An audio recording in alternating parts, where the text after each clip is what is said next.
नमस्कार विद्यार्थी मित्रों। हम भूगोल में 14वां लेसन भारत स्थान भूस्तरीय रचना और भूपृष्ठ वो 13वें लेसन में पढ़े थे। वो भाग 1 था, अभी ये है दूसरा भाग। अभी उसी में हमने ज़मीन के बारे में देखा था 13वें लेसन में। अभी यहाँ पर दूसरा जो भाग है उसमें भारत का भूपृष्ठ कितने भागों में बांटा गया है वो वगैरह की हम चर्चा करेंगे। तो पहले तो भूपृष्ठ किसे कहते हैं। तो पृथ्वी पर जो आए हुए अनियमित और ऊर्ध्व आकार वाले भूमि भाग की विषमताओं को भूपृष्ठ कहते हैं। जिसमें यहाँ पर आप कोई पिक्चर दिखाई दे रहा है, उसमें देखो सागर है, बेसिन है, पर्वत है, ज्वालामुखी है, मरुस्थल है, खाड़ी है, दून है, द्वीप है, महासागर है, बंदरगाह है, पठारी प्रदेश है, घाटी प्रदेश है, तलहटी है और पर्वतमालाएं हैं। तो उसमें सबका अगर पर्वत का आकार देखो ऊर्ध्व आकार है, ऊपर उठता है। पठारी प्रदेश भी पहले भी मैंने बताया कि समुद्र तल से उसकी ऊंचाई 600 किलोमीटर से भी अधिक होती है। तो वो पठारी प्रदेश भी ऊंचाई पर होता है। और मैदानी प्रदेश यानी ये समतल प्रदेश जिस पर हम रहते हैं, सबका आकार आप देखो अनियमित है।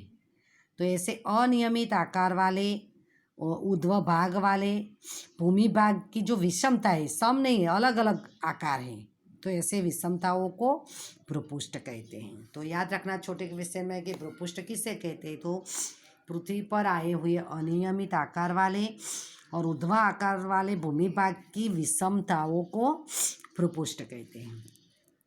अभी ये भूपृष्ठ की जो विविधता है, हमने देखा कि पर्वत है, पठारी प्रदेश है, मैदानी प्रदेश है, कहाँ पर रेगिस्तान है। तो ये अलग अलग जो विस्तार है उसके भारत के, तो उसके ये भूपृष्ठ की विविधता के आधार पर भारत को निम्नलिखित प्राकृतिक विभागों में बांटा गया है। 5 भागों में बांटा गया है। ये भूपृष्ठ को देखकर भारत के जो प्राकृतिक विभाग है उसको 5 भागों में भूपृष्ठ को बांटा गया है। तो पहला है उत्तर का पर्वतीय प्रदेश, यानी यहाँ पर हम नक्शे में देखेंगे उत्तर का पर्वतीय प्रदेश में उत्तर भाग में जो पर्वत आए हैं वो उसके बारे में हम बाद में पढ़ेंगे। बाद में उत्तर का मैदानी प्रदेश, यानी उत्तर में जो मैदानी विस्तार आया हुआ है, नदियों ने बनाया हुआ, तो वो मैदानी प्रदेश है। तीसरा प्रायद्वीपीय पठारी प्रदेश। अभी प्रायद्वीपीय पठारी प्रदेश आए तो आपको दक्षिण का भाग याद रखना है। प्रायद्वीपीय इसीलिए कहते हैं कि तीनों ओर समुद्र है। तो यहाँ ये भाग जो पठारी प्रदेश है जिसके बारे में भी हम पढ़ेंगे। बाद में चौथा है तटीय मैदान प्रदेश, यानी जो हमारा समुद्र किनारा है, यहाँ से ले पश्चिम में गुजरात से यहाँ से लेकर जो समुद्र किनारे के जो मैदान है उसको तटीय मैदान कहते हैं। और द्वीप समूह, यानी द्वीप समूह में यहाँ लक्षद्वीप और अंडमान निकोबार आएंगे। तो उसके बारे में अभी हम विशेष जानकारी प्राप्त करेंगे। उत्तर का पर्वतीय प्रदेश पहला है जो, तो भारत का यह अत्यंत महत्वपूर्ण प्राकृतिक प्रदेश है। जो उत्तर से हम लें, यहाँ उत्तर से ये पश्चिम से पूर्व तक उसकी लंबाई जो है वो 2400 किलोमीटर की है। यहाँ उत्तर से पूर्व तक, और यहाँ पश्चिम में का भी थोड़ा भाग है, तो उसकी लंबाई 2400 किलोमीटर में फैली हुई है। उसको हिमालय की पर्वत श्रेणी से जाना जाता है। ये पूरा ब्राउन कलर का भाग है हिमालय की पर्वतमाला या हिमालय की पर्वत श्रेणी से जाना जाता है। वह चाप आकार का है। देखो आप मैथ्स में चाप बनाते हो ना, इस तरह का, तो आकार चाप जैसा है। और उसकी चौड़ाई, यानी ये चाप की चौड़ाई 240 पर है। कहीं पर देखो यहाँ कम हो जाएगी तो 240, यहाँ पर ज़्यादा है तो 320, ऐसे बढ़ती घटती हैं। हिमालय कोई एकांकी पर्वत नहीं है, लेकिन अनेक पर्वत श्रेणियों का समूह, उसमें दूसरे पर्वत भी मिले हुए हैं। पश्चिम में यहाँ अफगानिस्तान है, पाकिस्तान के बाद अफगानिस्तान है। तो अफगानिस्तान से पूर्व की ओर हम आगे बढ़े तो वो भारत, यहाँ पर नेपाल आएगा, ये तिब्बत, और भूटान से होकर वो म्यांमार तक पहुँचता है।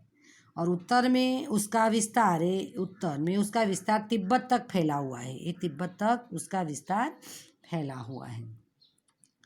वह मध्य एशिया की पामीर की गांठ नाम से भी पहचाने जाने वाली मुख्य पर्वत श्रेणी का एक भाग है। ये हिमालय की जो पर्वतमाला है उसका दूसरा नाम पामीर की गांठ से भी उसको पहचाना जाता है। और समग्र ये हिमालय की जो पर्वतमाला है, पर्वत श्रेणी है, उसके मुख्य दो भाग हैं। एक तो उत्तर का हिमालय का प्रदेश और दूसरा पूर्व का हिमालय का प्रदेश। ये दो भागों के बारे में अभी हम अलग अलग चर्चा करेंगे। तो उत्तर का पर्वतीय प्रदेश वो हिमालय की पर्वतमाला है, और हिमालय की पर्वत श्रेणी का भी मुख्य दो भाग है, उत्तर का और पूर्व का। पहले हम देखेंगे उत्तर का हिमालय का पर्वतीय प्रदेश।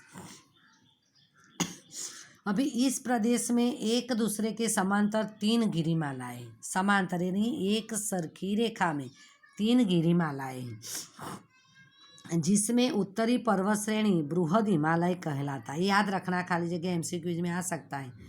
जो उत्तर भाग की ओर जो है उसको बृहद हिमालय कहते हैं। यहाँ नक्शे में भी होगा पर बहुत छोटे अक्षरों में है, इसीलिए दिखाई नहीं दे रहा है, आप ध्यान से देखना। तो उत्तर का जो हिमालय है उसको बृहद हिमालय कहते हैं।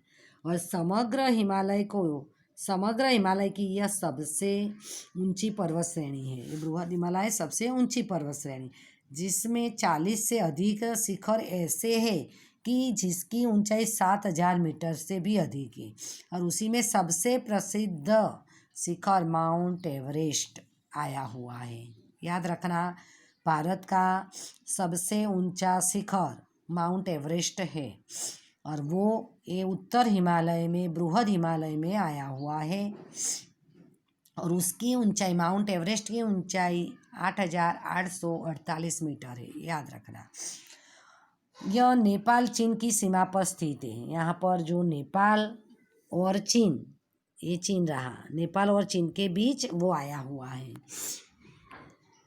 इसे तिब्बत में सागर माथा भी कहते हैं। देखो, चीन में उसको तिब्बत में उसको सागर माथा के नाम से जाना जाता है, माउंट एवरेस्ट को।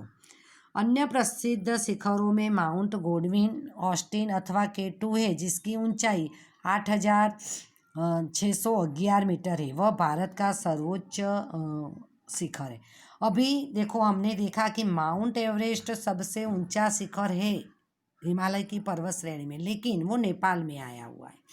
लेकिन भारत का सबसे सर्वोच्च ऊंचा शिखर है माउंट गॉडविन, ऑस्टिन, K2, याद रखना, वो भारत का है।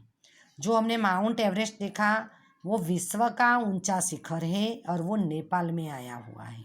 और भारत का सबसे ऊंचा शिखर है माउंट गॉडविन, ऑस्टिन, K2, जिसकी ऊंचाई है 8,611 मीटर। वह भारत का सर्वोच्च शिखर है। हिमालय की 3 स्पष्ट पर्वत श्रेणियां हैं जो एक दूसरे से समांतर फैली हुई। पहले हमने देखा समांतर इस तरह एक लाइन में 3 पर्वत श्रेणियां हैं, जिसमें से बृहद हिमालय में, अभी बृहद हिमालय में ये भी मोस्ट IMP है। बृहद हिमालय में क्या आया हुआ है, तो जेलापला, नाथुला और सिपकिला, ये उसी में आप देखना छोटे अक्षरों में होगा। जेलापला, नाथुला और सिपकिला वगैरह ऊंचे पर्वतीय दरे हैं। ये छोटे क्वेश्चन में आ सकता है, अभी आप एक बार पढ़ लोगे, बाद में आपको याद भी नहीं रहेगा कि बृहद हिमालय में कौन सी दरें आई हुई है। तो जेलापला, नाथुला, सिपकिला, इस तरह से भी कह जाएंगे। जेलापला, नाथुला, सिपकिला पर्वतीय दरें कहाँ पर आई है, तो बृहद हिमालय में। याद रखना, IMP है। पवित्र तीर्थस्थल मानसरोवर, जो आप नाम जानते हैं, वो भी चीन में इस पर्वत श्रेणी में, हिमालय की पर्वत श्रेणी में, पर चीन में है।